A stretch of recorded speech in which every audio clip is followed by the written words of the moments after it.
What's going on? It's your boy Frankie on football here, brought to you by Truth No Chaser. Always got to show love to the home team. Listen, the league is on fire. The league is on fire after this weekend, and particularly on Saturday, the Dallas Cowboys versus Detroit Lions in Arlington, Texas. Let's get right into it. So, you you guys already heard everyone's take on it. All right. Well, here's mine. Uh, Referee Brad Allen and his officiating crew is under fire this weekend because of yet another missed call or blown call, however you want to categorize it. All right. This officiating crew has had some iffy moments um, this entire year, and they're actually looking to downgrade their role, possibly to no playoff games this postseason. Um, One of the games in particular, Green Bay versus Kansas City, they had a blown pass interference call late in the game that possibly could have altered the outcome of the game. And that's the thing. A lot of people, they say, listen, don't play for the refs. Hey, um, you always have to uh, play it bearing in mind that the refs may miss a call and stuff like that. So that's why you don't, leave it up to the refs. However, and that's a cliche saying because in certain situations we know damn well that a bad call can really alter or the outcome of a game. They can really determine the outcome of a game. Excuse me. All right. Mike McCarthy is no stranger to that. Hey, he was the head coach of the Green Bay Packers versus the Dallas Cowboys during the Des Corded rule, which we know now is a completed catch.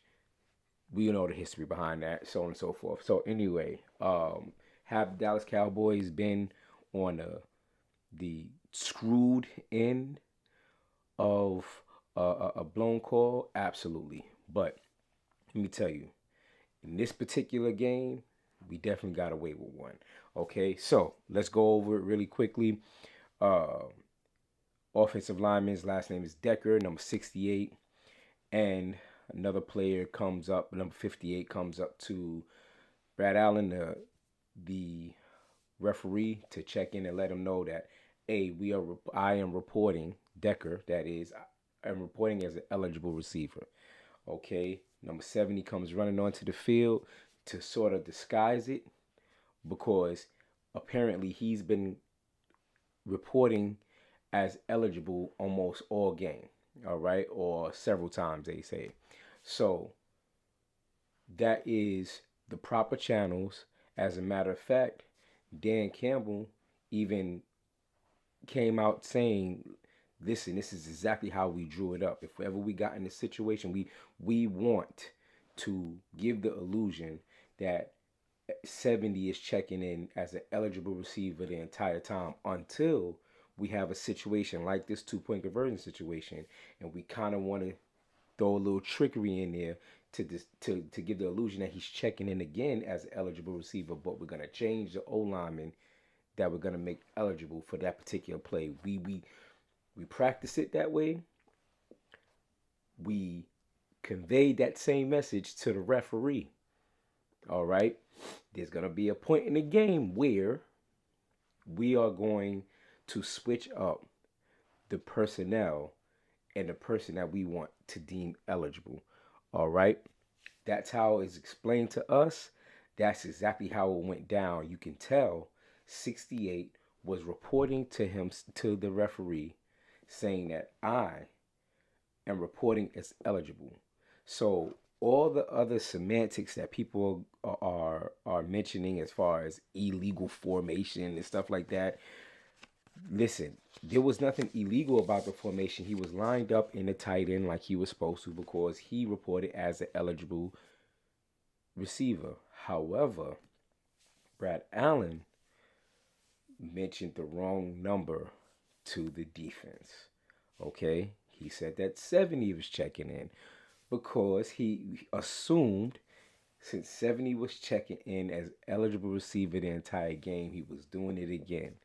So before 70 even got to him, he assumed that that's what they were doing again, and he reported the wrong number.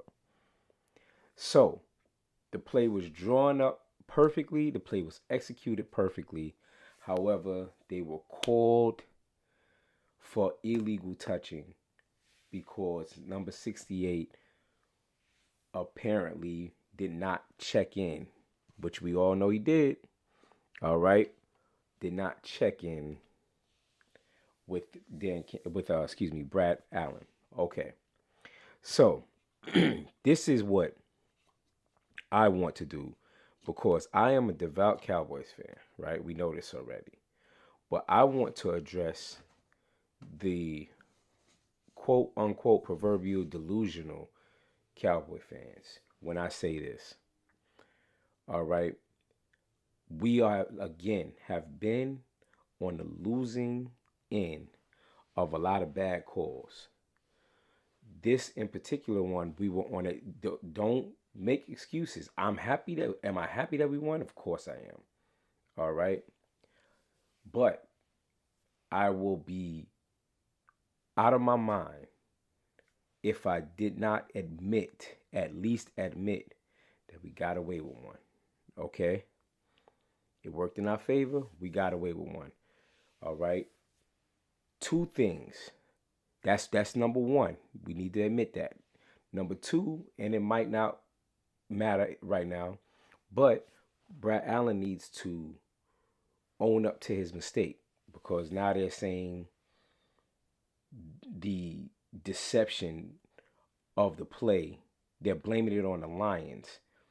The deception of the play, that's actually a 15-yard penalty. Apparently, I have a friend, Sean Fox. He is a referee. He does that part-time, so I trust his expertise and his sources. He says that that's actually a 15-yard penalty when you a deception is actually a 15-yard penalty. All right, it's different from a trick play. It's not the same thing.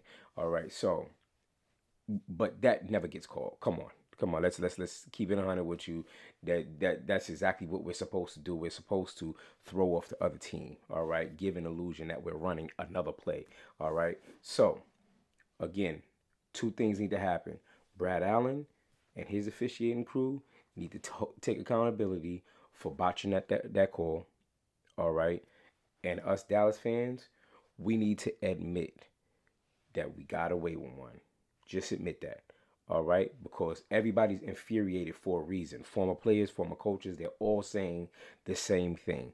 All right, I'm not even gonna address theories that they fixed it because they didn't want Dallas to lose on Jimmy Johnson's Ring of Honor night, all of that stuff. Listen, if I'm being honest with you, again, as an honest and not non-delusional Cowboys fan, we deserve to lose that game with the horrible play calling at the end of that fourth quarter.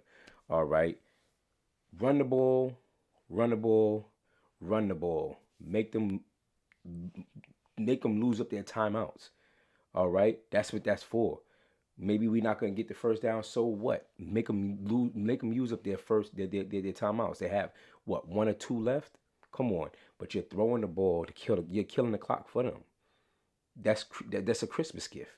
You understand what I'm saying? So listen, Mike McCarthy and that horrible play calling at the end. I don't know what that was about, but if we would have lost that one, we would have deserved it. Would have been right on us.